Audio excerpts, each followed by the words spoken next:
Good evening, everybody. Welcome. I'm Paul Peppis. I'm the director of the Oregon Humanities Center, and I want to welcome you to this, the fourth of the OHC's public lecture series on this year's theme of the common good. Where is it? There it is, the common good. Our speakers on this topic have been providing a variety of perspectives on the common good, how we understand it, how it works, and ought to work in our lives and the lives around us. Before I formally introduce our speaker, Chuck Collins, I have a couple of brief announcements, as I always do. As you know, you passed our information table when you came in. You can find out about OHC-sponsored and co-sponsored events there, and you can sign up for our mailing list. Chuck Collins has generously agreed to do a Q&A and a book signing at the end of the lecture, so when the lecture is over, if you want to ask a question, just come to the end of the aisle. Questioners should speak into the mics because we're recording the talk and we want to be able to hear what you have to say. And try to keep your questions to the point so that we can maximize opportunities for people to ask them. I also need to give my customary thanks first to our collaborators in EMU Event Services and the Center for Media and Educational Technologies for their technical and logistical support. Thanks, as always, to the OHC's incomparable staff, our Associate Director, Gina Turner, our Program Coordinator, Melissa Gustafson, our Communications Coordinator, Peg Gerhardt, and our Student Assistant, Kaya Freeman.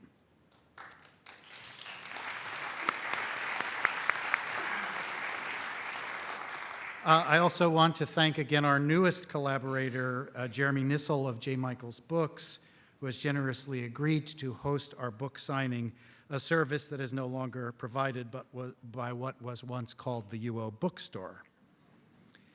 Last but not least, thanks to our generous donors and friends. If you want to join them in supporting the OHC and our public and research programs, you can pick up a donation envelope on your way out.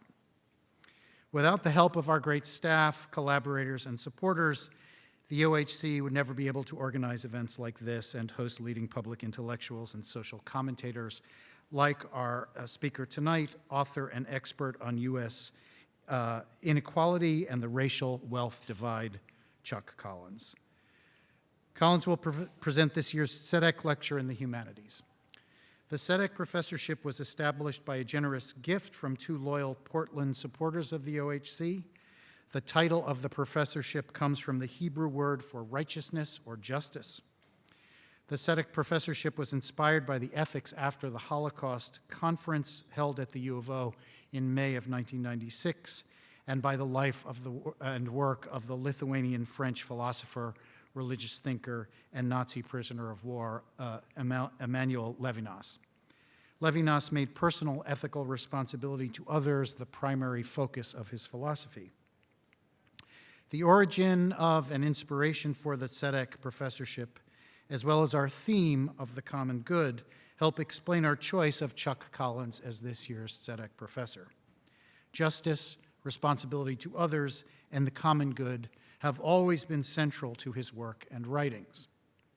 Chuck Collins is a senior scholar at the Institute for Policy Studies in Washington, D.C., where he directs the program on inequality and co-edits inequality.org. He's the author of several books on inequality and the racial wealth divide, including 99 to 1, How Wealth Inequality is Wrecking the World and What We Can Do About It.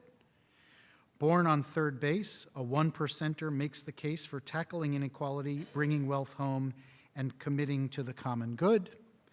And most recently, Is Inequality in America Irreversible?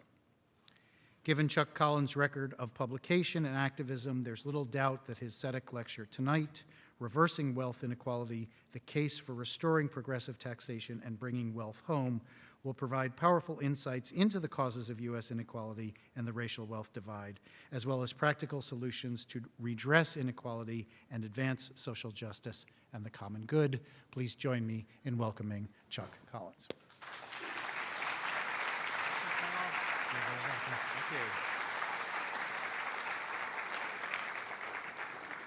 Thank you, Paul. Thank you, Gina Turner and Melissa and Peg and the team at the Humanities Center for hosting me, getting me here, getting all of you out on a beautiful sunny evening. I understand you haven't seen it a lot lately, so I'm happy I could bring some sunshine your way. I'm here to talk with you about this moment that we're in. I would call it a moment of extreme, extraordinary inequality of income, wealth, and opportunity, and what it means and what we can do to reverse it. But I want to say, I think that the discussion about inequality sometimes can be polarized, stuck, and that and even raising the question of, is there a concentration of wealth in this country elicits concerns, or that, I'm going to come out and talk about class warfare, class envy. So let me start by just saying, I grew up in the 1%. My great-grandfather was the meatpacker Oscar Mayer. So my dad used to say, bringing home the bacon means something different in our family.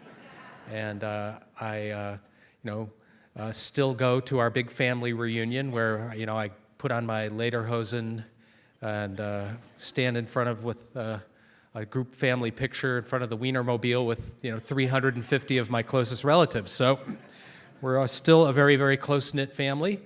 But I say that because I want you to know I grew up in a bubble of privilege. I grew up in a wealthy suburb of Detroit, Bloomfield Hills, Michigan. I went to a boys' prep school, Cranbrook School.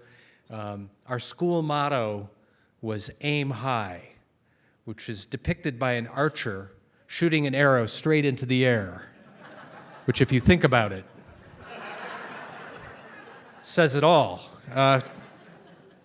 One of my older classmates was a guy named Mitt Romney, and he certainly aimed high, I thought, in terms of his aspirations. But that whole socialization, that experience was, to prepare me as a young man, born on third base. I'd won the lottery berth, and I'm going to be prepared to take my place at the head of the table. And that was really the socialization that I grew up with, except for a couple of things. One was we lived next to Detroit. And in 1967, when I was 7 years old, the Detroit uprising, the riots erupted, and my mom, in her great sensibility, when I was pestering her, why is this happening? She said, this has to do with the fact that things are not fair in this city. And I knew, even at 7, what she meant, the gap between city and suburb, rich and poor, black and white. And that planted this little seed in my own understanding. And I really have just looked at the world through that lens of an inequality. An interesting thing happened to me when I was about in my mid-20s. I had a job working with mobile home park tenants who owned their mobile homes but did not own the land in their parks. They didn't own their parks. And my job was to help them figure out how to buy their parks and own them as resident-owned cooperatives. And in the process of that, I got to know the intimate financial secrets of hundreds of low-income New Englanders, because I was the one who sat down with everybody in the park and said, what's your savings? What's your income? What can you afford to pay toward the purchase of the park? What can you afford to pay on a monthly basis? And it really gave me, in the mid-'80s, a window into how people were struggling and surviving as real wages started to stagnate and flatten. And for those of you who were around in those days, we really, between the end of World War II into the mid-'70s, we really did live through a period of relative rising tide, lifting all boats. The bottom fifth, the middle, and the top all grew relatively, saw their incomes grow at roughly the same rate. But starting in the late 70s and going into the 80s, real wages started to flatten out. So I had this intimate front row seat into how working people were struggling to survive in the growing unequal economy. But also growing up in a wealthy family, I had an intimate front row seat into the lives of my classmates, of my family and friends, who would say things like, we bought that house up north for X, and we just sold it for 30X, and we bought another house. Or we're invested in a fund that's earning 30, 40% returns. And I had this experience of like seeing wealth creating wealth and what that meant in the lives of people I knew. And it ultimately led me to a radical decision, because I worked with these mobile home tenants in some situations where to buy their parks, they had to come together and put every nickel they had together on the table. And there was something in that process of watching people exhibit an intense solidarity, a commitment to one another, a willingness to be all in for one another, that inspired me. And in a way, I wanted what some of those people had. I wanted that sense of community and reciprocity, and I began to think that maybe this wealth that I had been privileged to receive was an impediment or a barrier to me having the kind of authentic relationships of connection that I wanted. So I made this decision when I was 27 to give away the inheritance. And I won't talk much about that, but I can later if people are interested. But that's just to give you an understanding that when I talk about these issues of inequality, or when I talk about people in the 1%, I'm talking about people I love, people I know, people I respect, many people who I would want to be on my team to solve any civic problem. So I don't hate wealthy people. I actually love some of them very dearly. And I do think we are in a stuck place, and I want to talk about how to move forward. But first, let's just take a look now. What's the picture, 2019? What is the nature of the inequality that we're living with? Well, as I mentioned, for now over 4 decades, real wages, paychecks, have been flat. Half the population has not shared in the economic gains of the last 40 years. They have not shared in the productivity gains since the iPhone and the advent of the internet. And that means there's a lot of people who've been left behind and feel a deep sense of betrayal when it comes to looking around at the prosperity that others enjoy. But the other piece of the story, and that's sometimes left out, is what's happening at the top. Really, since the economic meltdown of 2008, most of the gains in income and wealth have gone not to the top 1%, but the top 1/10 of 1%. People in the top 1/10 of 1% have incomes over 3 million, wealth over 20 million.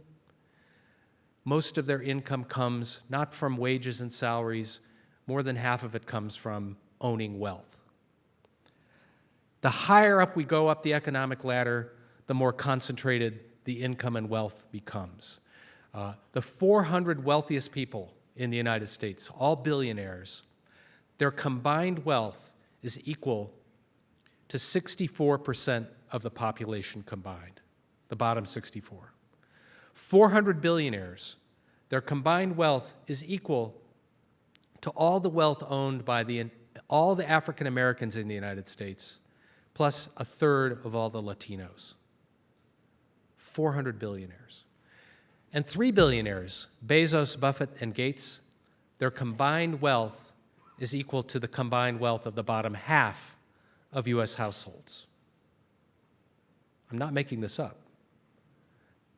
The reason that's possible is because there are so many households that have so little. There are 21% of households are what I call part of underwater nation. They have zero or negative wealth. 21%, 1 out of 5 households, zero or negative wealth. 37% of African American households. 33% of Latino households. Zero or negative wealth. So that's how it's possible for 3 people to have as much wealth as the bottom 50% of U.S. households. We have an extraordinary racial wealth divide, which actually has its own history and dynamics that really goes back to the ultimate disenfranchisement and slavery, Jim Crow, separate but unequal, the legacy of discrimination in wealth building and housing. So today, the median white family has 41 times the wealth of the median black family, and 22 times the wealth of the median Latino family. So that's the picture. That's the picture today, 2019. But as Thomas Piketty said, if we don't intervene in the machinery now, the systemic inequalities that are essentially keeping wages suppressed and funneling wealth to the top, that a generation from now, we will be a society, we will be a hereditary aristocracy of wealth, where the sons and daughters of today's billionaires dominate our politics, our economy, philanthropy, and culture. You may be thinking, aren't we there already? But in fact, we will become more so. That if we don't intervene into these cycles of growing inequality, we will become an economic and racial apartheid society that, in my view, none of us will want to live in. Even those we might think of as the beneficiaries, the most wealthy people, will not want to live in the kind of polarized, calcified, and extremely unequal society that we will become. Do these inequalities matter? When I first started doing this work, people used to debate this point. People would say to me, well, I understand poverty matters, but does it matter how wealthy the wealthy are? I can now tell you, without taking much time, there's now a mountain of research, interdisciplinary research, in every area that shows that the concentration of wealth and power is distorting and undermining everything we care about. It's bad for our health. It's bad for the health of the wealthy. It's bad for our democracy, clearly. When so few people have so much power, it in some ways, I think, explains the election that we lived through 2 years ago. When there's rising economic inequality and insecurity, it gives root to a regressive and progressive populism. So you see the anger and reflection of both, support for Bernie Sanders and a focus here, and Trump and the regressive populism. And regressive populism, why it's the oldest story in the book. It's the history of when things become unequal and unstable, let us shift the focus. Let us scapegoat someone who has less power, less advantage. It's the oldest story in the book. It's the roots and history of anti-Semitism that deflect and blame. But that inequality is what underlies the condition of what we're going through. It has an effect on social cohesion. It supercharges the existing inequalities that exist in terms of gender and race and other differences. It stalls out social mobility. It keeps people in their castes with less mobility. It's even bad for the economy in so many ways. Sometimes I have friends who are entrepreneurs or business people, and they say, I worry about inequality, but I worry about some of the solutions that people are proposing because of the unintended consequences. It might hurt the economy. It might kill the goose that laid the golden egg. And I tell them about my friend Peter Georgescu, the retired CEO of Rubicon and Young, a big ad agency. He's a business leader who is outspoken on these issues of inequality. And Peter says to me, oh yeah, I have a lot of business leader friends of mine that say that too. What I tell them is extreme inequality is killing the goose. Extreme inequality is creating volatility, undermining prosperity, undermining healthy economic activity. Working people don't have money to participate in the economy. People are consuming based on not on debt, not based on real wages going up. All those things contribute to negative economy. So, what can we do about this? One important thing is to get the diagnosis right. There's been a big debate about inequality. What are the causes? There's a fairly large body of work that says inequality is a function of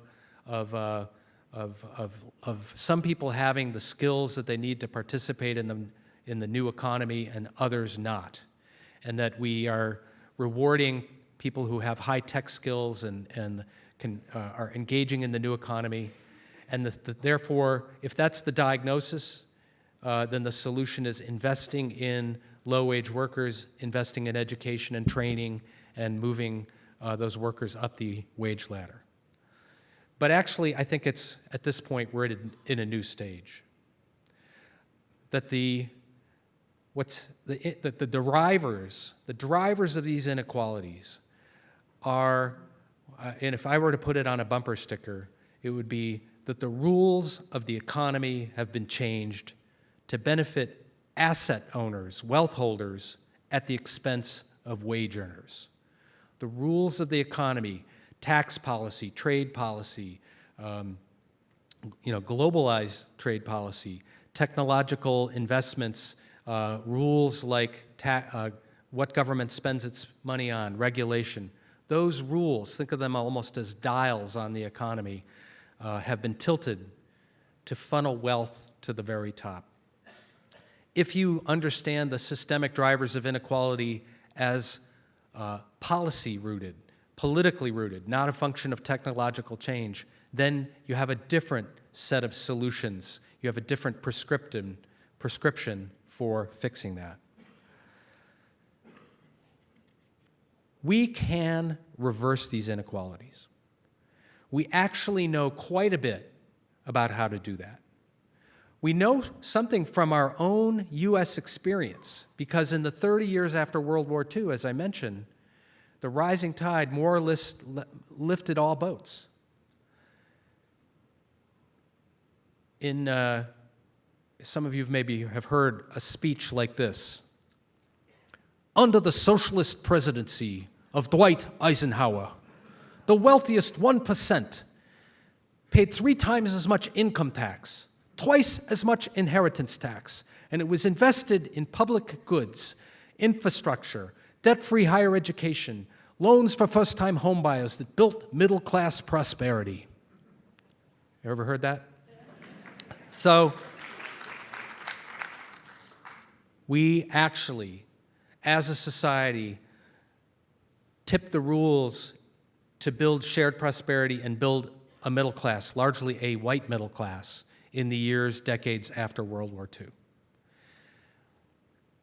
We also know other countries, other capitalist industrialized countries, have significantly less inequality than the United States. How is that true? Well, like the Nordic countries or Canada, 3 things. They have a higher floor. They have a greater floor of decency, a social safety net, higher minimum wage, universal health insurance, things that ensure that low-income people, people who lose their job, go through a divorce, have an illness, don't fall all the way to destitution. So they have less inequality because the floor is higher. But they also make investments in things that create social mobility and opportunity, and they pay attention to the growth and concentration of wealth at the top and tax high incomes and wealth at progressive levels and invest it in those public goods. So we also know from countries that are operating across our border, not far away, what we can learn to reduce extreme inequality. So we know we need to raise the floor, well, the move to raise the minimum wage, to expand health insurance to cover everyone, to deal with issues around family leave and health issues for workers, all these things that we can do to have a greater floor of decency. We know we have a long way to go to reverse the decline in social mobility. You may have heard the American dream move to Canada. The American dream, the idea that you should not have to be born wealthy to have a decent life in the United States, that the American dream, so simple, that you work and you have health insurance, you work and maybe you can retire before you die, you can purchase a home, you can leave something for your children. It's a fairly simple dream. And yet, if you're not born wealthy and you want to have that American dream, you are better off living in Canada today, where they make investments in early childhood education, they make investments in higher education, so that people who are not born wealthy can have a decent life.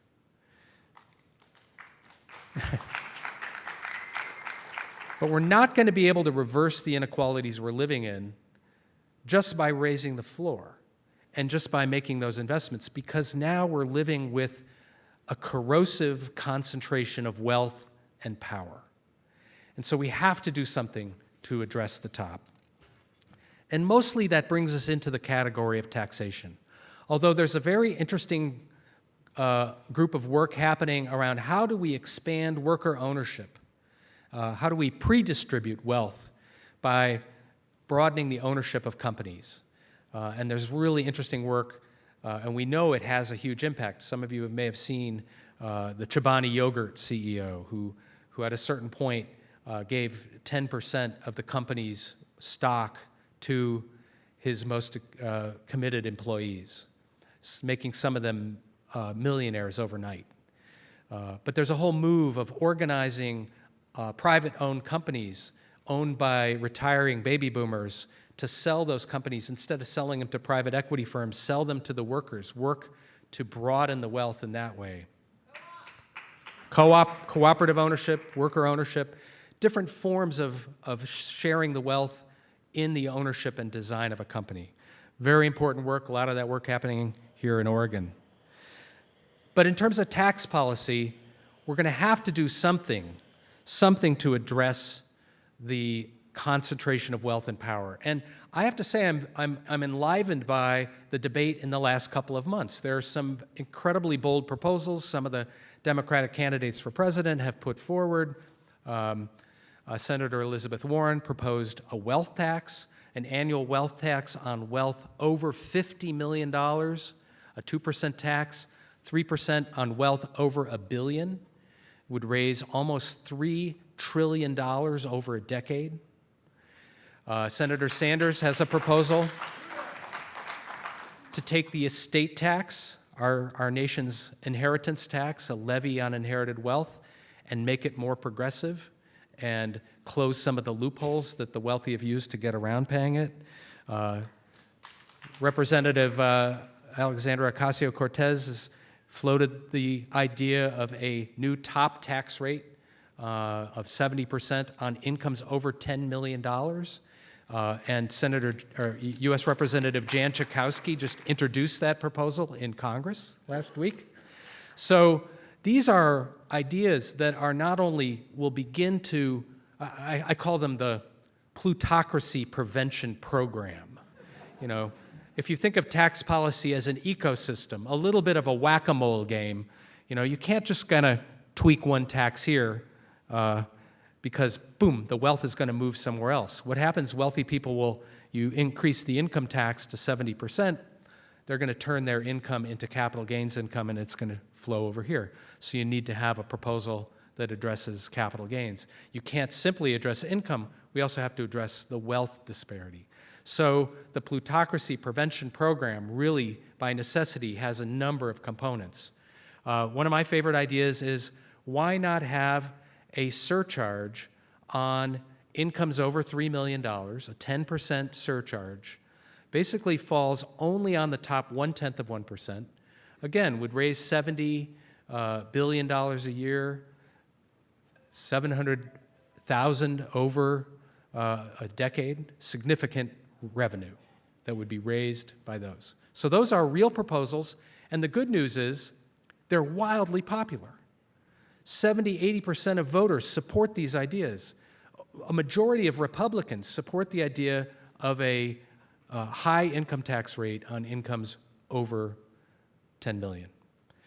So you may be saying, well, why aren't we moving forward? It's obvious, right? The national political system in the moment is captured by big money. It's captured by political donors who want to block these changes.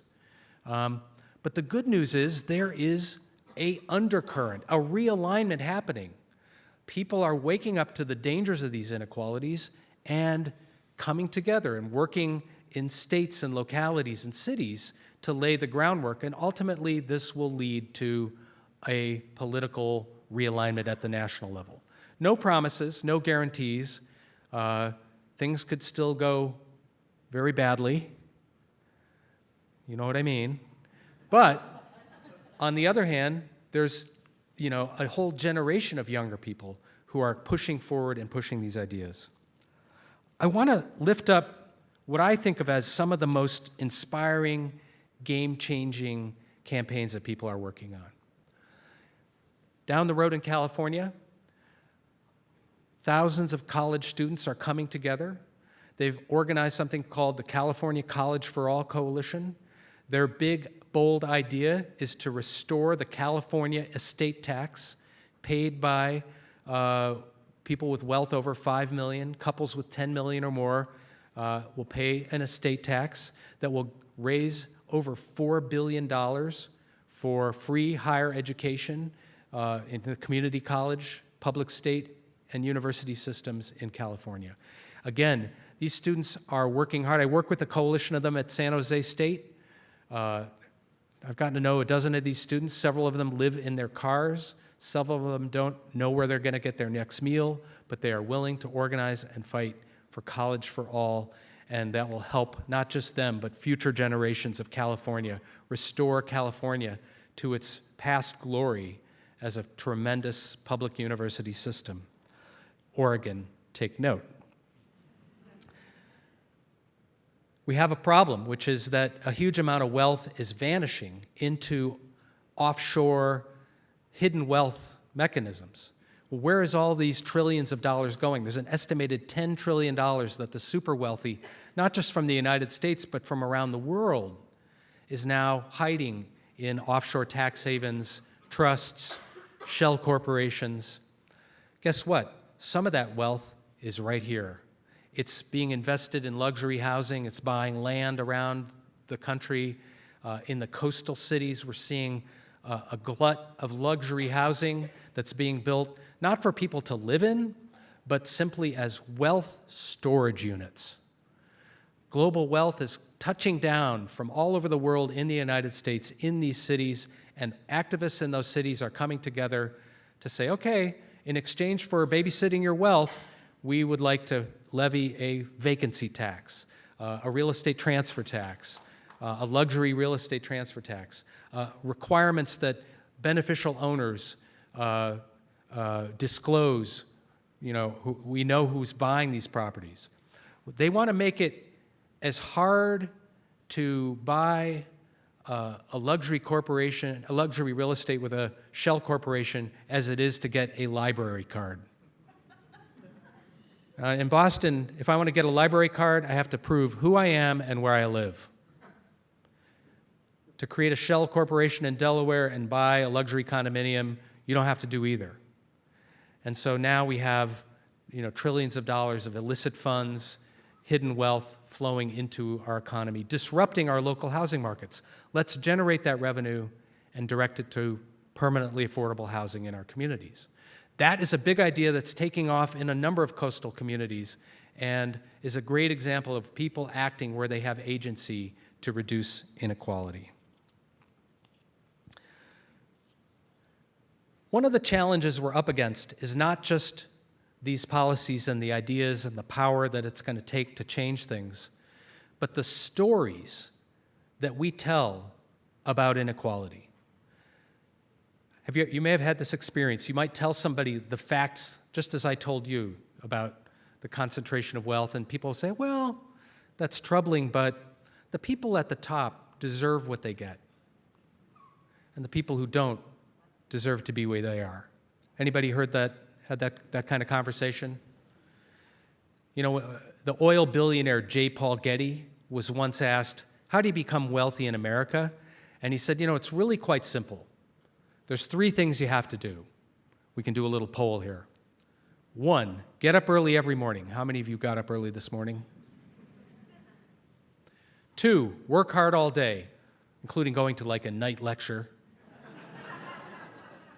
3, find oil. Just as I thought. So people hear these statistics about inequality and they say, well, Some people got up early. Some people worked hard all the day. Some people took risks. Some people are more creative and work harder. And there's sort of the shadow corollary. Other people didn't do that. In fact, if I were going to put the great mythology of deservedness on a bumper sticker, it's people are where they deserve to be. People who have a lot of wealth are virtuous. Let's be clear. These extreme levels of income and wealth inequality that we're living through have nothing to do with individual effort or deservedness. These are deeply systemic inequalities that are the result of rigged rules in the economy, right? And yet, those powerful stories still persist. You may have noticed that data doesn't change people's minds, but powerful stories can resist all the data you provide. How do you do that? How do we change that? I have one clue. When I was involved in this campaign to defend the estate tax, I got a call from Bill Gates up the road in Seattle, Bill Gates Sr., the father of the founder of Microsoft. And he said, let me help this campaign to defend the estate tax. And he, true to his word, he went out and he helped organize, and we got 1,500 multimillionaires and billionaires to step up and to defend the estate tax from repeal under George W. Bush. And in the process of that, we did these different press conferences around the country. And at one of the press conferences, we had a business leader named Martin Rothenbergs stand up and speak. And he said, "My name is Martin. I grew up in a community. My parents had no money. I was from a working class community. But today, I'll have to pay the estate tax. I'm that wealthy. But when I was growing up, our family had very little. And yet, I went to a great public school, and I had science teachers that captured my imagination. And I went to a library that was open on the weekends and in the evenings. And that library became my sanctuary. And when I went to that library, there was this librarian who, for some reason, Martin says, took an interest in him. And she would say, 'Martin, I have a book for you.' And she knew Martin was interested in science and technology, so it was a biography of a scientist or a book of experiments he could do in his apartment without burning it down. Martin says, 'My family had no money. Someone else paid for my education. Someone else paid for that librarian to be there.' And then he went to college and he got a debt-free college education. Martin says, 'Someone else paid for me to be able to go to college.' And then he went to into the field of emerging new technologies, the internet technology, a field that was largely built through public investments. And Martin said, 'I started a company. And at then one point, a foreign corporation stole my intellectual property, was going to put me out of business. And the United States government went to my defense and sued to protect my intellectual property in a global tribunal, saving my company.' He says, 'I didn't even know this infrastructure existed, but someone else paid to make it possible.' So then Martin looks out at this press conference. He says, 'So last year I sold my company for $30 million. And I have several other companies worth the same amount. But what you're telling me is if you abolish the estate tax, you're basically saying I have no responsibility to pay back the society that made it almost entirely possible for me to get where I am.' At this point, Martin starts to pound the podium. He says, 'I have a moral obligation to pay back so that some other young person out there who was born into the same humble circumstances as I could have the same opportunities I have.' Because what a good society does is it recycles opportunity. And if you have the good fortune to have $10 million, $20 million, $50 million or more, you didn't do it alone.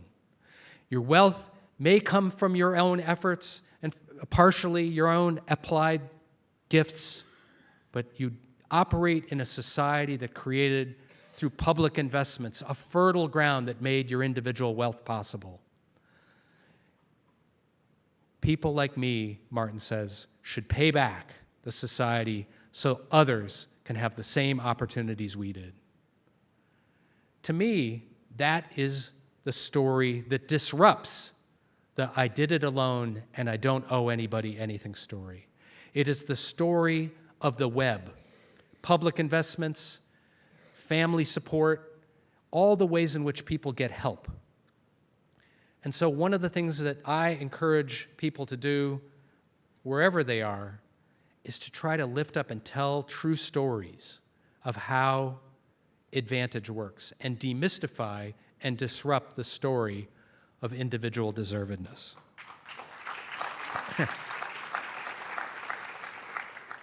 Let me close with a thought, and then I look forward to your thoughts and questions. I've had this opportunity to go out and talk to some very wealthy audiences. And I've had the opportunity to talk to labor unions and student groups and workers. My message to my own peers, my own one-percenters, if you will, is this: it's time to come home.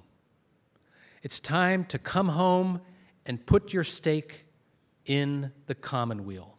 Put your stake in a place and work to ensure that everybody's children have the same opportunities as your children. It's time for the wealthy to bring the wealth home, to bring it out of the offshore tax havens and the hidden global casino and bring it back to the real economy, to local communities, to the new food systems and new economy enterprises that employ and create real jobs, not fake, phony wealth. It's time to share the wealth and share generously through philanthropy, but recognize philanthropy is not a substitute for a progressive tax system and an adequately funded public sector. So pay your fair share of taxes. Stop using every loophole. Stop hiring lawyers and wealth defenders to game the system. Pay your fair share. Tell true stories of how advantage works. And recognize that you don't want to live in a society with an economic and racial apartheid pulling apart. It is in no one's interest, including you. And that's the message I took when I wrote Born on Third Base for a couple of years, talking to groups of wealthy individuals. But my message to everyone else is it's time to get organized. It's time to defend our communities against this hyper-extractive capitalism that we're living through, that's hoovering up the wealth of nature, the wealth of workers, the wealth of our communities. It's time to come together and organize. In that process, I want you to remember that there are some wealthy people who may be your potential allies. There are some unreachable wealthy. There are some hardcore cases that will not be on our side. There are people who use their wealth and power to rig the rules to get more wealth and power, but they are not the majority. There are lots of people waiting to be invited to something bigger and more meaningful than consumption. And they need to be invited home. You can invite them home to rejoin humanity. So that's part of my message, is we can find those allies and deploy them. You see, I know from my own experience, privilege is a disconnection drug. Privilege keeps people apart. When you grow up in the circumstances I did, you are buffered from real relationships of reciprocity and interdependence, and it creates a distance. The alternative, the antidote, is connection, is to being invited home. So think of people like me as your long-lost cousins who haven't been at the family reunion in 30 years or maybe a generation or two, and invite us back to rejoin humanity, to roll up our sleeves, fight together to protect the environment, to reduce and reverse these extreme inequalities. it is by no means too late. We can reverse the trajectory. We can change the stories that hold inequality in place. But we need to be together and to be bold. Thank you.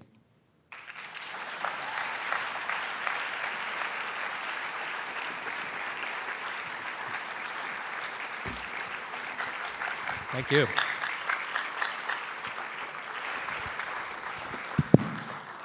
Come on down if you have a question. Oh, it's the accounting major. Just in the last few years here in Eugene, our newspaper has been bought out by a national chain and our largest broadcast TV stations. What can we do as a local community to make sure that the dialogue and the narrative is what we want it to be? That's a good question. I think the concentration of media ownership reflects this concentration of wealth and power, and it's a limiting factor. But we still have some cracks and room to move. We still have local media that we need to lift up and support. Independent radio is a really important medium in a lot of our communities. It's where a lot of conversations that aren't taking place in other places are happening. Independent news organizations, and revitalizing the Lyceum, the face-to-face forum, the opportunities for us to talk to one another. I think that's really important. I do think we do need to, kind of revive, FCC or, the sort of the oversight of media concentration. We need to, just like all the antitrust issues, we need to create a countervailing power to concentrated media power and try to revive antitrust activity in this country as well. Oh, over here, yeah. Yeah, thank you so much for your lecture. That was just incredibly Thanks. Inspiring. Maybe we could raise the lights so we can see each other here. I can see you. Yeah, I'm just really interested in hearing your thoughts on how wealth connects to the feeling of entitlement. Because this is a part of human psychology that I feel like I've wrestled with for as long as I've been aware that there is great wealth inequality. The question I had as a child was, what is the difference in your life between having 6 yachts and having 7? And I still don't understand it. But Say that again? What is the difference, right, in terms of your life, the quality of your life between having 6 yachts and 7? Although that sounds like nothing when we're talking about the amount of wealth of the wealthiest of the wealthy. That would be a joke, right? Yeah. But so the point's even clearer. What's the difference, right, between a certain number of billions of dollars and one more $1 billion, right? Right. And for me, I wonder if it doesn't connect to something deep in human psychology that has to do with the feeling of entitlement. Because I've noticed that whenever someone acquires a little bit more of something, whether it's money or privilege or power or position, it sort of feels right to them pretty quickly. At first, they might be like, oh, wow, how surprising. And then suddenly they're like, oh, yeah, it should have been that way. That feels right. But when you take something away, it doesn't feel right. And I think that there's something that goes on in people's minds when they have enough capital, that if that capital isn't functioning as capital by producing more capital, that they have this feeling of something being taken away, right? A kind of, and so I'm just curious to know is it enough that we work on our narratives? Is it enough that we work on our policies if we can't fix that or figure out how to address it, right? Good question. Let me repeat it. No, just kidding.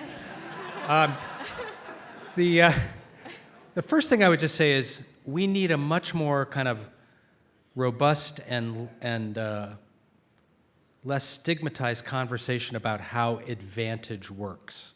So, privilege is being kind of used sometimes as a cudgel. People feel, oh, I'm not privileged, but just speaking for myself, I gave away this money, but I had no clue how much other mountains of advantage I had, at the age of 26. It's still unfolding in my own awareness, right? I'm obviously 4 generations of economic stability creates a sort of platform for wealth. Help family members, help around struggles, mental illness, disability, addiction. those things exist in wealthy families, but there's this support structure. Obviously, I'm born white, European, male. I didn't understand the advantages that would be handed to me by virtue of the expectation that I should be in charge, sort of this, I don't have to worry about my parents economically. That's a huge privilege. I worry about them, but I don't worry about them becoming destitute because they're economically advantaged. So there's 101 ways that advantages work for me. I think the way to begin is for us to try to revisit our own narratives, our own stories, and through the lens of what help did we get? What help did we get from family? So, white families have the benefit of, after World War II, public investments in first-time homebuyer loans and things that helped white families build wealth and get on the wealth-building express train. My African-American, Latino, First Nations friends didn't have access to some of those wealth-building subsidies. So generations later, we're in really different places.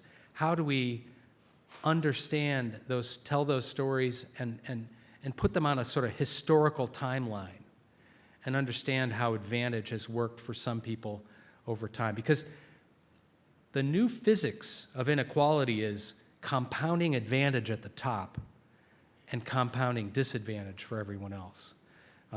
And then this gets in, so then there's a certain process, and I think you said this, Carolyn, as people get more advantages, there's a certain amount of amnesia sets in, or willful denial, or, so now you have people, well, you have like our president who says he's a self-made millionaire, or you have, Brett Kavanaugh say, I busted my tail to get into Yale.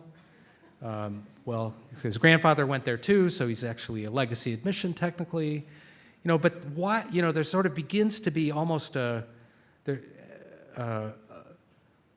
rewriting of one's own personal story, and it wouldn't be harmful, except then the implication those people have is, well, you just need to do what I did.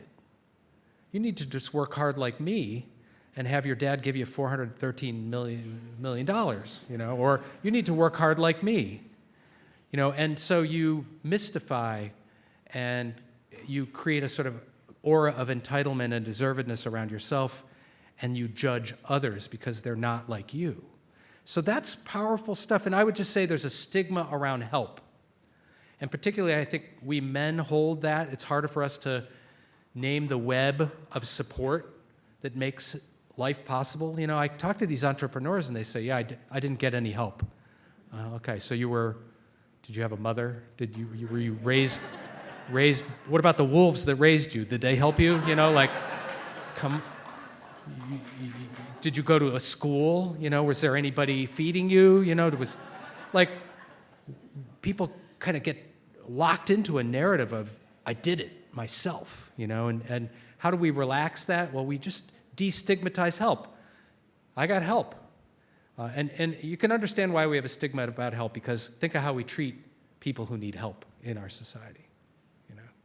So I don't know if that helps, but I think it gets at the underlying issues that create that entitlement. Yeah. Actually, this question is kind of similar. My question is, have you given thought to why some wealthy people are like you and Martin, and others are the hardcore wealthy, and just they're not going to budge? And people are in the middle, how do you nudge them? I think that, we're all gloriously different in how we're created, but I think part of it is asking people questions in an open-ended way, just like I said. What help did you get? Who were the people? Were there coaches and mentors and people who supported you? Were there public investments? Did you get any help from the government? I was invited to the Retired Men's Club of Norwood, Massachusetts a couple years ago. 150 men, all European heritage. And I said, I'm just curious, how many of you got a debt-free college education after World War II? 3/4 of the men in the room raised their hand. I said, how many of you got help with your first home mortgage? You know, a farmer's home or Veterans Administration or FHA mortgage insurance. 3/4 of the men in the room raised their hand. I said, how many of you think those were a waste of government money? Everybody laughed, you know, they were like, no, one guy said, that was the magic carpet to the middle class, you know. And I said, well, I'm just curious, how many of you are helping your children make it in today's economy? And they all raised their hand. We're all helping our kids. We're all helping our grandchildren. One guy says, I'm the parental down payment assistance program, you know. I'm the grandpa ATM. You know, we're helping our kids. I said, well, think about this. Your children and grandchildren, do they know that you were the beneficiary of a major government subsidy for that home ownership, for that education? And they all laughed. They said, no, nobody talks about that. We don't talk about it. No one asks us. Well, that's a pretty important piece of the story. I think my theory, though, is it has a little bit to do with the role of shame in our culture. We just tend to shame people who need help, ask for help, and so we try to forget the ways we got help, and we tend to over-focus on our own individual role in whatever got us to where we are. And I think I would just welcome people to see the web, and it's liberating. It's like the Matrix, you know, it appears. The matrix of commonwealth that makes life possible. Yeah. I have a difficult question. I'm a big fan of your affiliation with Post-Carbon Institute in Corvallis, which talks about limits to growth on a finite planet. One of the problems that makes inequality even more difficult is we've reached the physical limits to growth. And I think some of the zillionaires understand it, which is why they're imposing a neo-feudalist, grabbing everything rather than seeing their commonality as part of the 100%. So I assume you're familiar with Richard Heinberg's The Limits to Growth, the End of Growth book, sorry. Could you just discuss how we can how can we deal with sharing a smaller and shrinking economic pie? I guess that's the way to summarize it. Yeah, what a great question. So another way to phrase it is, you know, I've been talking about inequality, but how do we think about this in relation to the ecological and climate challenges that we're living through right now? And I still encounter a lot of people when it comes to how do we fix inequality who go back to the famous George W. Bush notion that what we need to do is make the pie higher. We just need to grow the pie and carve it up in a more equitable way, and that's how we're going to reduce inequality. And in fact, that was kind of the playbook after World War II. We, you know, ginned up the economic growth machine, largely fueled by fossil fuels, and we extracted and burned and consumed and dumped, but that was part of this growth engine that brought the kind of prosperity to, well, so that playbook is no longer available to us. We are going to have to figure out how to reduce extreme inequality on a finite planet. At the same time, my friends, and you should check out the Post-Carbon Institute. It's a great organization. I was just in Corvallis meeting with folks from there. There are people in the ecological movement who say, we don't really have time to address these inequality issues, you know, because we have a limited time. My view is we're actually not going to be able to address the ecological crisis unless we address the underlying extreme inequalities and the insecurities that most of the people in the world feel. We can't. So we really, and that's where like the idea, the proposals like the Green New Deal are so important, because we need to put a price on carbon. We need to figure out ways to, you know, clamp down on emissions, and we need to invest in building healthy, resilient, vibrant economies and that are more equitable and good jobs. And we have to address the concentration of wealth in that context and build a new economy that lives within the limits of the earth. So I think they're absolutely integral, and I would invite you to check out the Post-Carbon Institute and their work, because I think it's a vital piece of how we're going to move forward. Yeah. Hello, so I'm a graduate student here studying nonprofit management, and so the world that I move in is kind of dictated by philanthropy, and you briefly touched on that topic, but the more that I am kind of enmeshed in that world, I get more and more distressed at how such a small group of people control so much, and also they're only legally obligated to give away a very small percentage of what they put into these foundations, for private foundations. And so I just wonder if you have any ideas about whether or not we should be changing that, and what do you think the future is for more equitable philanthropy? Yeah, it's a great question about, here's somebody who's working in public policy and management and is looking at philanthropy and is more and more troubled by what I would call top-heavy philanthropy. So, and actually, I was in a class today here on campus in the 3 p.m. department. Now I'm getting to know the logo here, to talk about philanthropy. A couple of important points. One, the framework the modern framework of philanthropy and charitable giving that creates private foundations was created 50 years ago in 1969 at a period of maybe the greatest relative equality in the United States history. 50 years later, we're now in this period of extreme inequality. And so it's completely warped and distorted philanthropy. Our vibrant, independent sector, which depends on charitable donations, is more and more supported by a smaller number of wealthy donors. Giving by low and middle income givers has been steadily going down over the last 2 decades.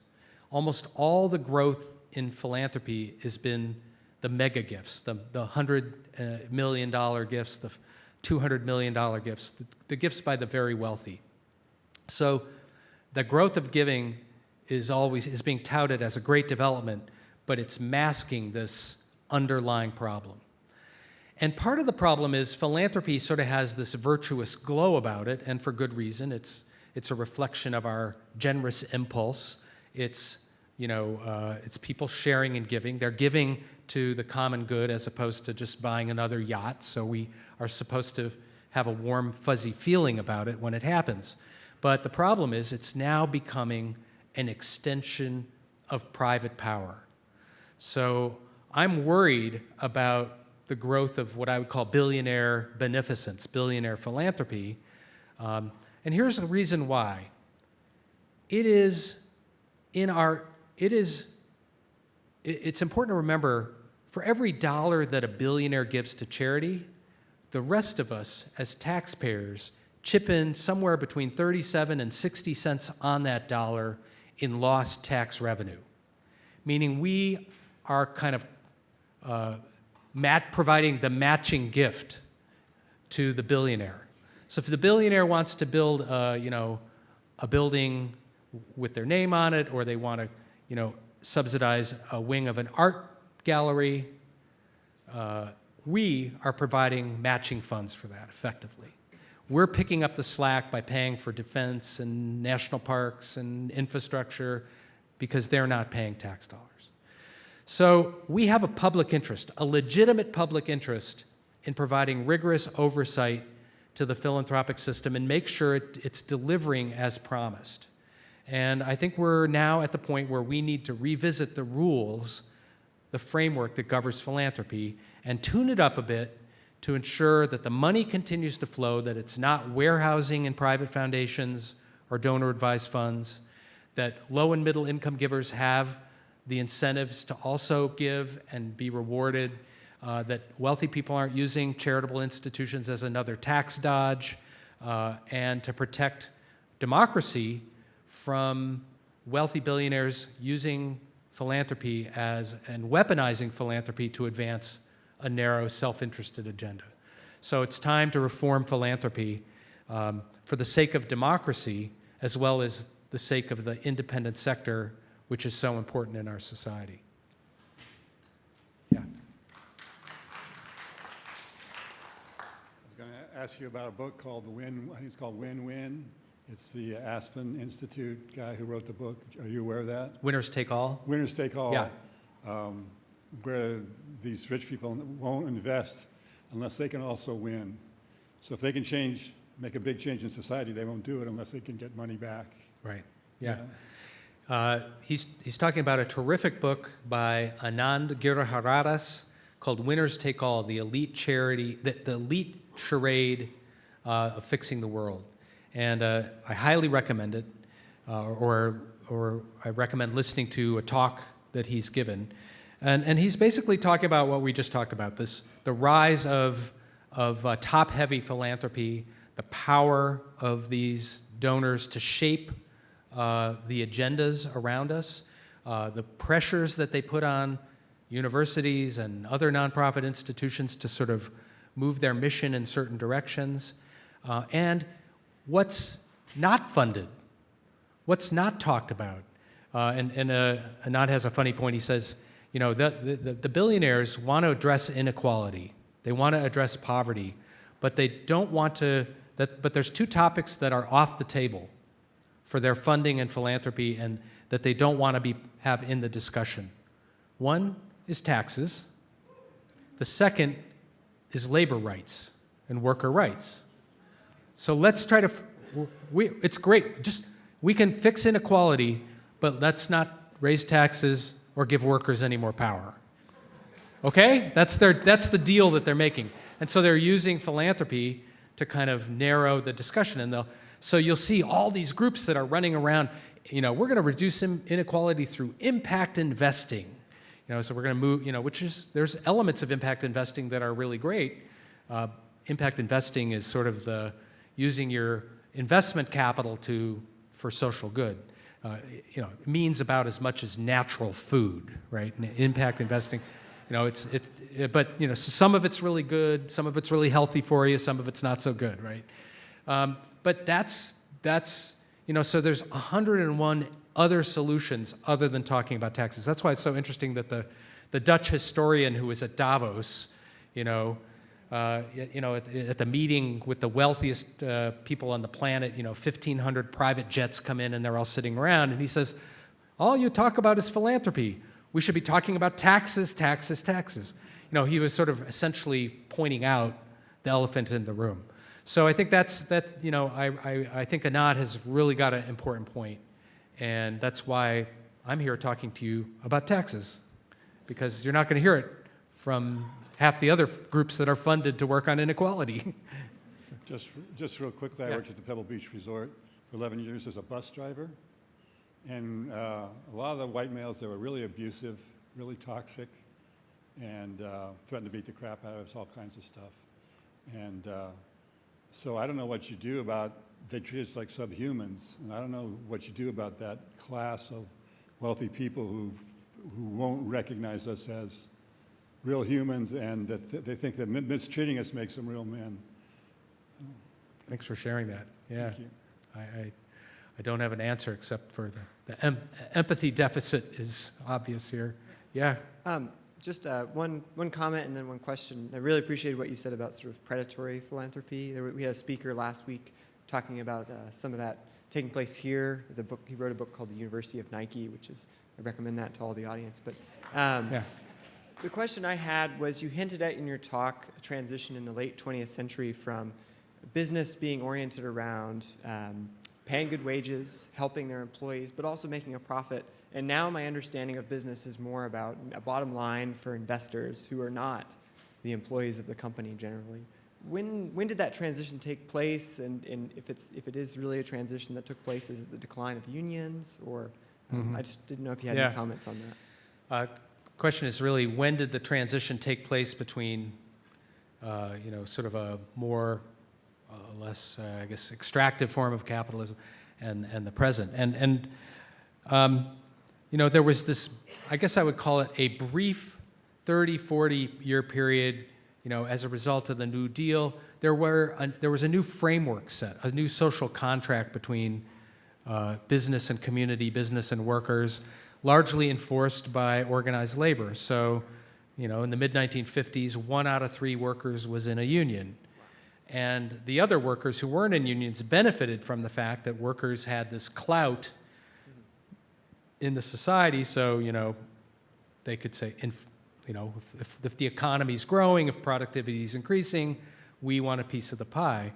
And now we're at a point where, you know, less than 10% of the private sector workers are in a union, and that's a huge power imbalance. So that was clearly part of it. Part of it was sort of the changes in the global economy, you know, in the 70s, and the kind of corporations kind of restructuring to go lean and mean, and you know, one thing I think it's important to say is, you know, there are many flavors of capitalism. There's now a rigorous debate about capitalism versus socialism, and I'm not sure we sort of have the labels down here. You know, I think there's sort of a spectrum. There's many flavors of how to organize economies. You know, there's, you know, the Nordic countries. These are capitalist societies, but they're social democratic or democratic capitalist societies where less inequality, more of the commons is sort of nailed down. And then the United States, we're living in this hyper-extractive capitalism where, you know, we're squeezing every nickel, every ounce of nature, you know, in a sort of take the money and run, you know, power grab. Yeah. You know, and then there's all kinds of options in between, you know, Canadian and England and the Western European, and, you know, so there's, you know, I think it's just helpful to like say, you know, the Nordic countries are vibrant private market societies. They're not, you know, Stalinist state socialism. They're private market societies that have, they're almost like completely rewired capitalism compared to the United States, to the point where we, you know, it probably should have its own name. Yeah. So what we do know is the next system, we need to create a different, better system that has less inequality, that lives within the boundaries, constraints of Earth, that broadens wealth and opportunity, that strength, you know, that's built on strong local economies. We know the components, and we know that extreme inequality kind of disrupts our ability to move in that direction. Thank you. Thanks. Yeah. Hi. Thank you for being here. Really inspiring lecture. Thanks. My question is, it's a common argument to hear that while we live in such a stratified, an astonishingly stratified country in the United States, that we still have it better than in the other developing countries, or the poorest of us are still in better conditions than other places. I mean, I disagree with the argument, but what do you say to that? Well, thank you. Thank you. I think it's clear that happiness and well-being has a material basis. You know, if you have access to stable shelter, healthcare, you know, food, and you've reached a certain level plateau of security, we're better off. We know that above a certain amount, the happiness, you know, as wealth climbs, we don't necessarily become happier. One of the things that makes me a little nervous about those comparisons is people say this, so, you know, these people only live on $2 a day. But what they have is a much more robust commons. They have much more robust self-provisioning networks. They're not purchasing all their needs through a market economy. They're growing some of their own food. They're meeting their needs. There are more healthy gift economies and barter and exchange societies. So there are many ways in which we in the United States are better off and wouldn't want to trade positions with people in some parts of the world. But there are other ways we're impoverished because we don't have the sort of kinship networks or the gift economies or the sort of commons-based economies. And so I think it's hard to compare those. So I would just not make statements like, oh, we're so much better off than people in these other parts of the world because we have a lot to learn, even from societies that appear to have very, very little in terms of material wealth. Maybe one more question, and then we can, yeah. Got the last spot. Ooh. Your last call, yeah. So given that a lot of these inequalities arose from systemic problems with policy, how do you convince people to give more money to the government that already created the issues in the beginning, especially in a climate of distrust? Yeah, a huge barrier to taxation is how people feel about government. That there's no surprise there. And the need to rebuild trust in government. But we have, I think one challenge is we don't really have positive PR for the positive things that government does. There's a lot of things that local government does that people broadly support. The more sort of closeness to people's lives, the better. People feel better about their state governments.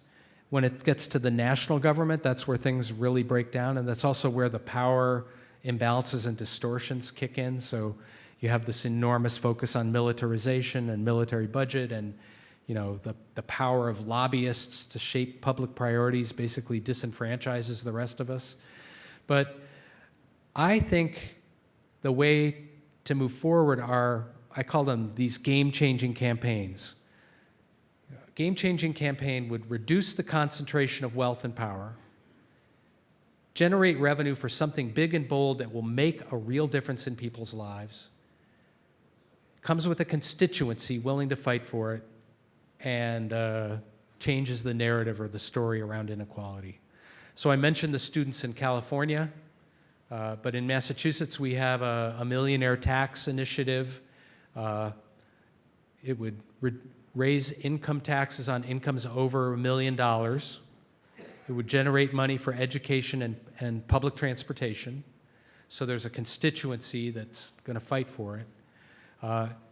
And it changes the story about, we're enlisting, just like in California, business leaders who support public transit, graduates from college in the 60s and 70s who got a debt-free college education and are standing up to say the next generations of students should get that.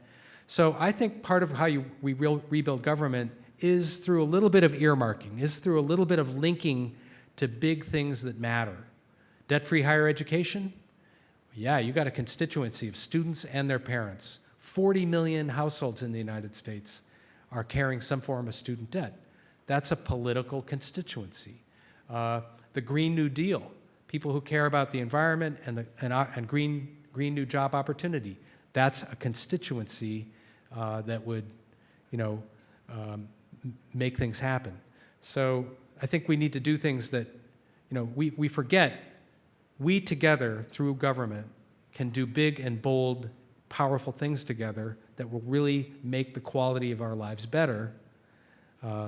That's the hope. And, the attack on government, the attack on the tax system, the undermining of the IRS, all these things are an effort to sort of weaken and undermine that. So that's part of our civic job, is to reverse that. So, well, thanks. Thank you for coming out. And I just wanted to mention, I co-edit a newsletter called inequality.org. It comes out every Monday. That is really about things that we can do together, inspiring stories of people working on these issues of inequality. So you can just go on there and sign up, but I also have a clipboard if you're interested and want to sign up for this weekly newsletter. I'll have it out by the book table, I guess. So Please join me in thanking Chuck thank Collins. you, Paul. Thank you.